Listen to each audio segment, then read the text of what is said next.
Nous avions parlé la dernière fois de la charité et nous allons parler ce soir donc du contraire, de l'absence de la charité.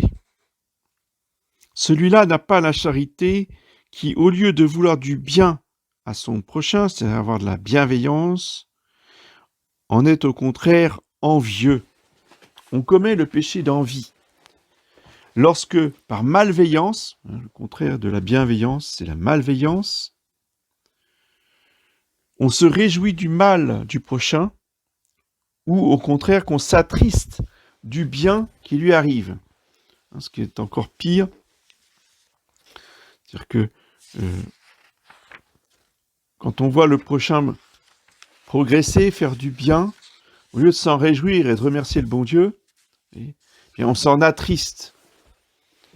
On voudrait qu'il lui arrive du mal. On voudrait qu'il vienne de pire en pire.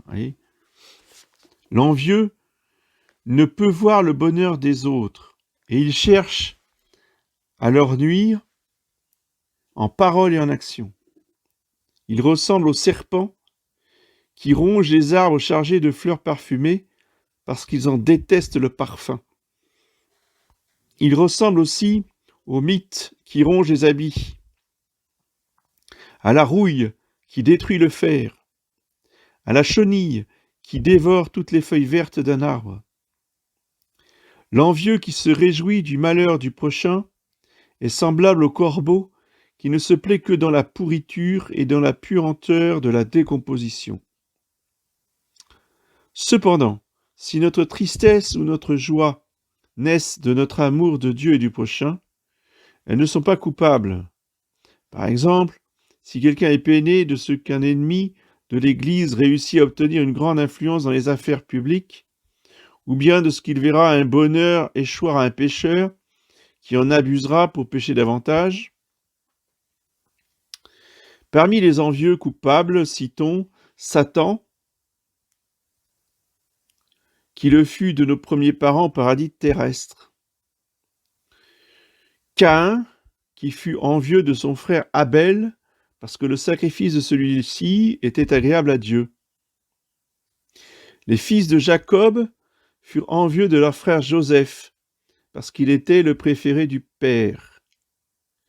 Saül fut envieux de David, parce que le peuple l'honorait pour avoir tué le géant Goliath. Certaines personnes envient à d'autres leur situation de fortune.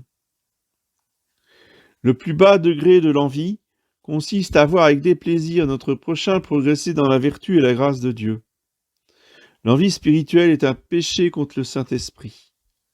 C'est ainsi que les grands prêtres et les pharisiens envièrent Jésus-Christ. Lorsqu'ils le virent opérer des miracles, ils résolurent de le mettre à mort. C'est le péché particulier des démons, car dès qu'ils voient une âme choisie progresser dans le bien, ils entrent en fureur et la persécutent aussitôt. De tous les péchés, c'est l'envie qui rend l'homme le plus semblable au démon, car elle est le péché particulier du démon. Celui qui est envieux ressemble au démon, car c'est par l'envie du démon que la mort est entrée dans le monde, avec Adam. De même que Jésus-Christ a dit, c'est à ce signe qu'on reconnaîtra que vous êtes mes disciples, si vous vous aimez les uns les autres. De même aussi, le démon peut dire, on reconnaîtra que vous êtes mes disciples, si vous vous enviez comme moi je vous ai envié. L'envieux n'a aucune ressemblance avec Dieu. Il est semblable au néant. Et parce qu'il est néant, il souhaite n'être entouré que de misère et de ruine. De tous les péchés, c'est l'envie qui renferme la plus grande malice. Car chaque péché et chaque vice ont des circonstances atténuantes. L'intempérance s'excuse par l'appétit. La vengeance s'excuse par la défense de son droit. Le vol s'excuse par la pauvreté, etc. L'envieux, par contre, ne peut produire aucune excuse. L'envie est pire que la guerre, car la guerre a des motifs, alors que l'envie n'en a pas. De plus, la guerre cesse, alors que l'envie ne cesse jamais. L'envie n'est qu'un état d'esprit diabolique. La malice de l'envieux est pour ainsi dire encore plus grande que celle du démon. Car le démon n'envie que l'homme, mais nullement ses semblables, tandis que l'homme envie ses frères. L'envie est le seul péché qui résiste à l'influence des œuvres de miséricorde. On peut calmer un homme en colère ou un ennemi par des paroles bienveillantes, mais pas l'envieux. Nourris les chiens et ils s'apprivoiseront. Caresse un lion, il sera dompté. Mais pour l'envieux, la politesse et la condescendance ne l'exciteront que davantage. L'envie est de tous les péchés celui qui procure le moins de satisfaction. Les autres vices semblent au moins apporter une jouissance, mais l'envie aucunement. L'envie ressemble au papillon qui, loin d'éteindre la lumière par son battement d'ailes, s'y brûle seulement lui-même. L'envie cause à l'âme un très grand dommage.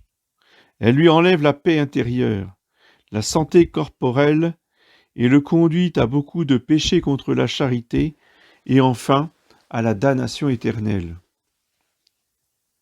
De même que le ver ronge le bois dans lequel il a pris naissance, de même l'envie ronge le cœur qui lui a donné asile. Elle tourmente l'esprit, détruit la paix de la conscience, remplit l'âme de mécontentement et de tristesse, et en éloigne toute joie. Quand elle s'est établie dans une âme, l'envie ne tarde pas à se manifester à l'extérieur, comme cela arriva pour la figure de Caïn.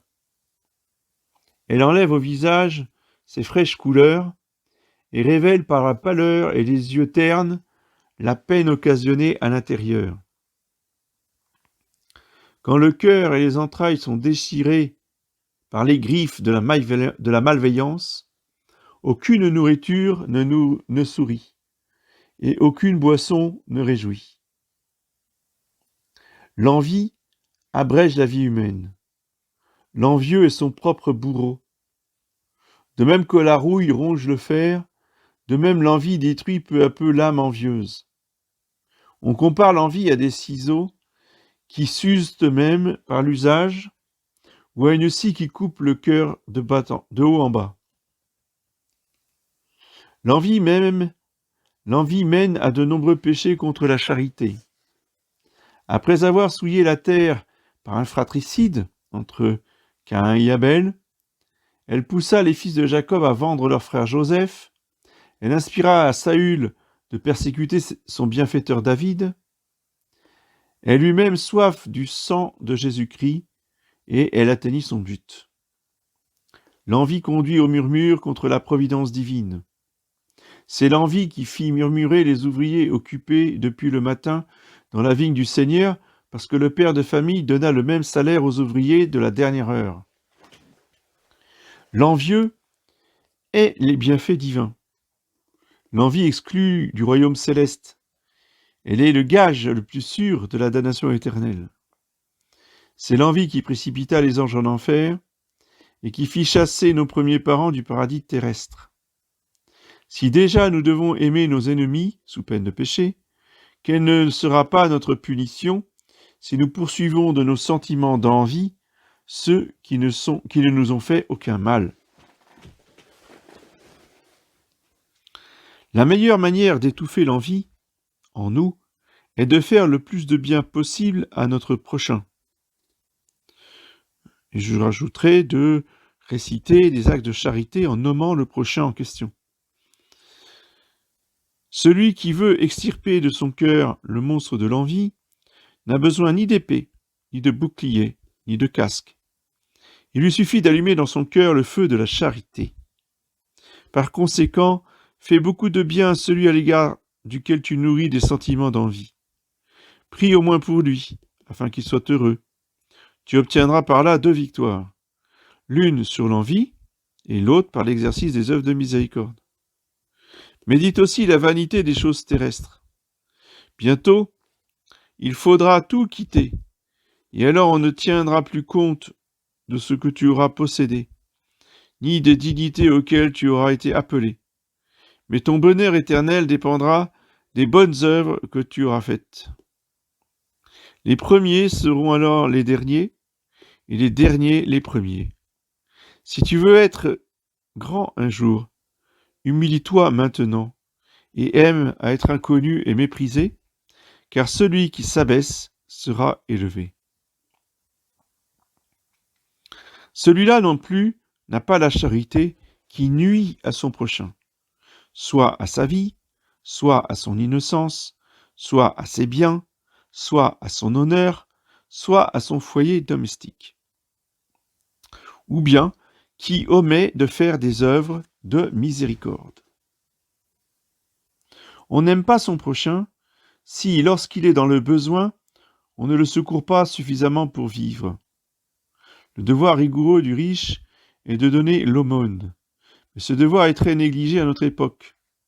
Déjà saint Ambroise faisait aux avares de son temps la mercuriale suivante. Vous ornez brillamment les murs de votre maison, mais vous dépouillez le pauvre. Lorsqu'un pauvre à la porte de votre demeure vous demande une petite pièce, vous passez près de lui en lui refusant même un regard. Mais réfléchissant à la sorte de marbre avec laquelle vous paverez le mieux votre palais. Tandis qu'un homme affamé vous demandera du pain, votre cheval aura un mors en or. Ô riches, quel jugement sévère vous appelez sur vous, qui auriez pu soulager tant de misère. Le diamant seul que vous portez à votre doigt pourrait servir à nourrir un peuple entier. Saint Jean Chrysostome s'exprime de même à l'égard des riches au cœur dur. Le pire est que tu n'es poussé à l'avarice ni par la pauvreté, ni par la faim.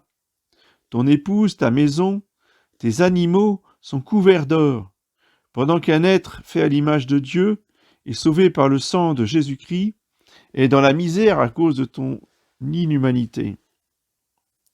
Ton chien est nourri avec soin, tandis qu'un homme, que Jésus-Christ lui-même est à cause de ce chien précipité dans l'extrême misère.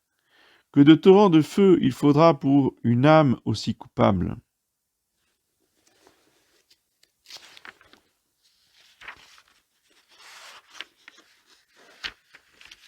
Alors maintenant, nous allons aborder un très beau chapitre qui va parler de l'amitié. Qu'est-ce que l'amitié chrétienne? Par amis, on entend des personnes partageant les mêmes principes, se voulant du bien, se soutenant réciproquement et ayant ensemble des rapports de confiance. Et donc déjà, on peut dire que sont exclus de notre amitié tous les païens, tous les catholiques, les faux catholiques, progressistes, modernistes, libéraux, gallicans, hérétiques. Tous ces gens-là ne peuvent pas être nos amis puisque nous ne partageons pas les mêmes principes anti-libéraux, les mêmes principes catholiques. Voyez. Donc le nombre de nos amis est forcément très limité, voyez, à des personnes qui partagent essentiellement les mêmes vues et les mêmes principes.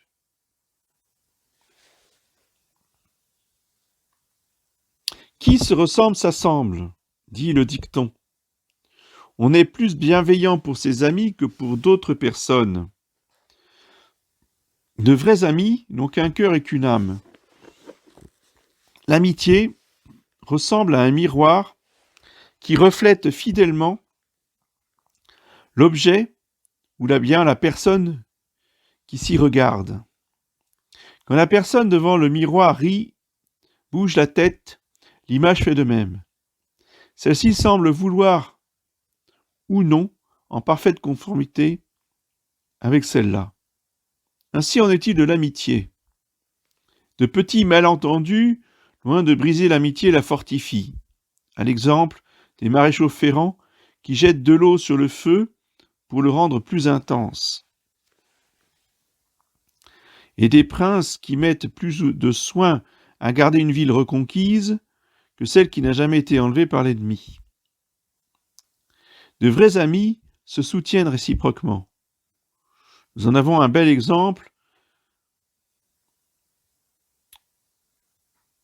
chez deux anciens qui s'appelaient Damon et Pythias. L'un d'eux fut condamné à mort par le tyran Denis. Comme dernière faveur, il demanda de rentrer chez lui afin de mettre ordre à ses affaires. Son ami s'offrit comme otage et promit de mourir à sa place dans le cas où il ferait défaut. Le moment de l'exécution approchait et le condamné n'arrivait pas. Pythias, cependant, ne cessait d'affirmer que son ami ne manquerait pas à sa parole et qu'il viendrait. Et il vint en effet. Le tyran, touché d'admiration pour une telle amitié, accorda la grâce au condamné. David, le futur roi, et Jonathan, le fils du roi Saül,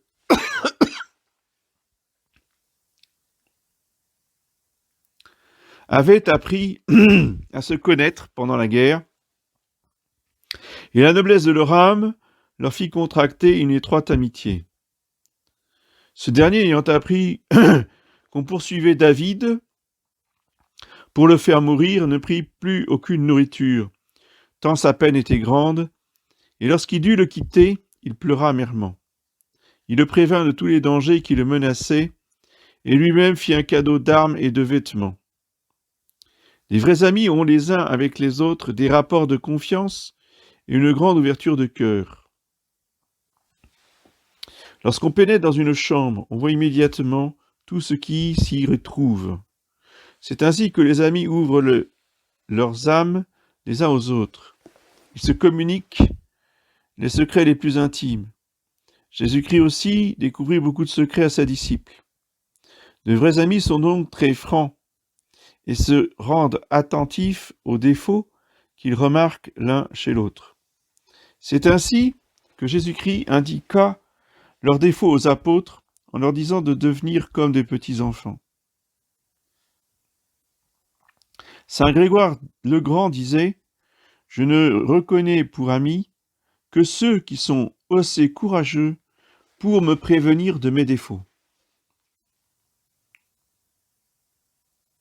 Pour être de vrais amis, il faut que les principes communs soient conformes aux enseignements de l'Église.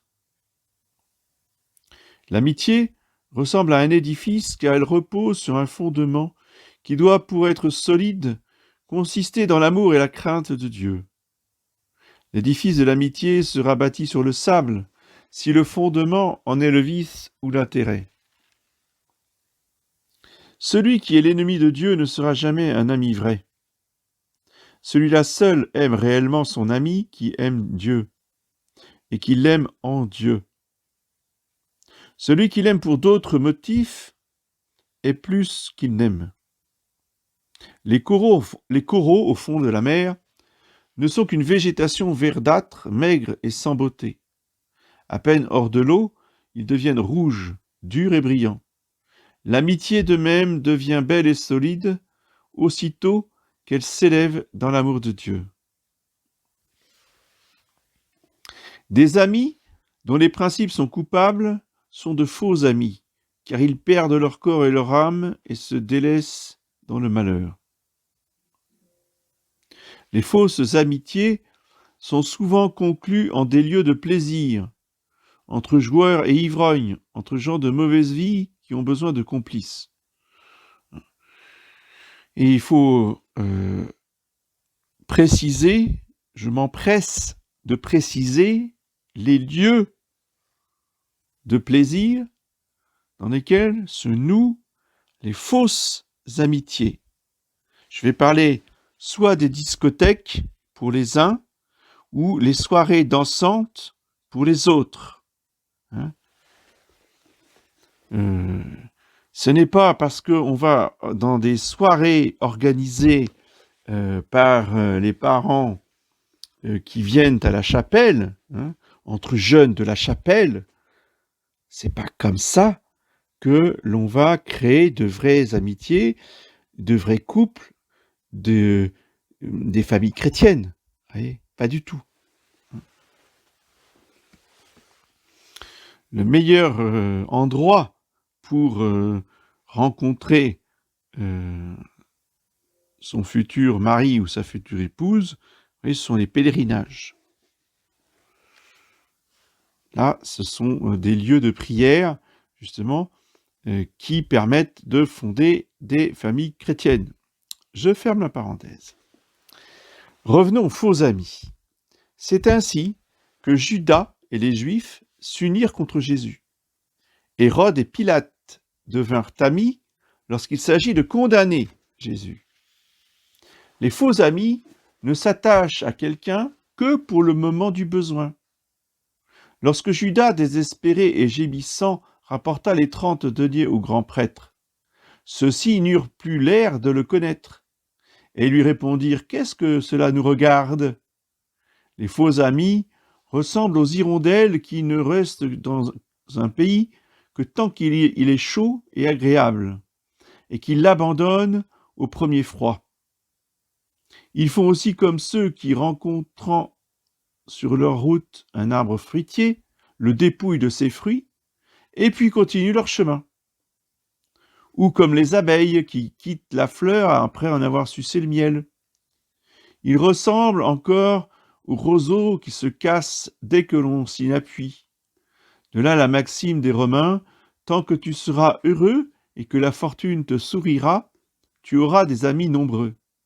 Mais aussitôt que ton ciel se couvrira de nuages, tous t'abandonneront. Le besoin ou la pauvreté est la meilleure pierre de touche de l'amitié.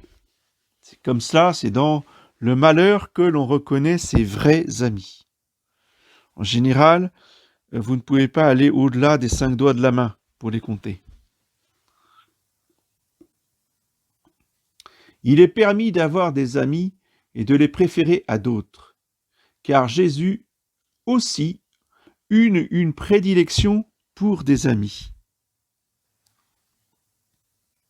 Jésus aima tous les hommes, mais surtout ses disciples. Il les appelait amis, enfants, petits-enfants, et il les traitait très affectueusement. Mais, entre tous ses disciples, Jésus préférait Saint Jean, puis Pierre et Jacques, qu'il emmena avec lui dans les moments les plus importants de sa vie, au Tabor et au Jardin des Oliviers. Enfin, il aima encore plus particulièrement Lazare et ses 2 sœurs, Marthe et Marie-Madeleine. Nous savons aussi que Dieu préfère ceux qui lui ressemblent et l'aiment davantage et qu'il les favorise de plus de grâce et d'amour. Par conséquent, il nous est permis aussi d'avoir une plus grande confiance et une plus grande affection pour ceux qui partagent mieux nos goûts et qui nous veulent plus de bien. Le sentiment de l'amitié a été gravé profondément dans nos cœurs par le Créateur. C'est même pour nous un grand bonheur d'avoir de vrais amis, car ils nous rendent la vie agréable et protègent nos corps et nos âmes. L'ami nous rend la vie agréable. Par la part qu'il y prend, le bonheur est plus grand. Le malheur est plus petit et plus supportable. Le meilleur baume pour nos blessures est d'avoir dans chaque peine quelqu'un qui nous console. De même qu'un bâton réuni à d'autres se brise plus difficilement, de même nous sommes moins malheureux quand de fidèles amis nous soutiennent dans le malheur. Un ami véritable est pour nous un second ange gardien. Des armes et des murailles préservent moins sûrement qu'une amitié fidèle. Rien n'est comparable sur la terre à un ami véritable, et sa fidélité est plus précieuse que l'or et l'argent. Ceux qui craignent le Seigneur trouveront cet ami. On demanda un jour au roi Alexandre le Grand où il avait ses trésors. Il montra ses amis et dit : « Voici mes trésors. » La véritable amitié survivra à la mort, car la charité ne périt pas. De vrais amis se retrouveront au ciel et s'aimeront tendrement. Jésus-Christ n'a-t-il pas dit à ses apôtres qu'ils se retrouveront au ciel ? Les faux amis, au contraire, se maudiront après la mort, car ils reconnaîtront qu'ils se sont rendus malheureux réciproquement.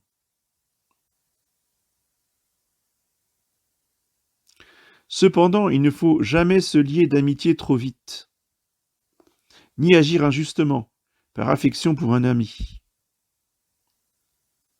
David se plaignait ainsi : « Cet homme, qui était mon ami, en qui j'avais mis ma confiance, qui mangeait mon pain avec moi, tramait des complots contre moi. » Psaume 40. La Sainte Écriture nous donne le conseil suivant : sois en garde même contre tes amis. Si tu as un ami, éprouve-le dans le besoin, et ne lui accorde pas si vite ta confiance. Juge-le moins d'après ses paroles que d'après ses actions. Si l'on te demandait par affection pour ton ami de faire le mal, fais comme ce jeune grec auquel on demandait un faux serment dans l'intérêt d'un ami. Je ne suis ton ami qu'autant que je conserve l'amitié de Dieu. L'amitié de Dieu est évidemment plus précieuse que toutes les amitiés humaines.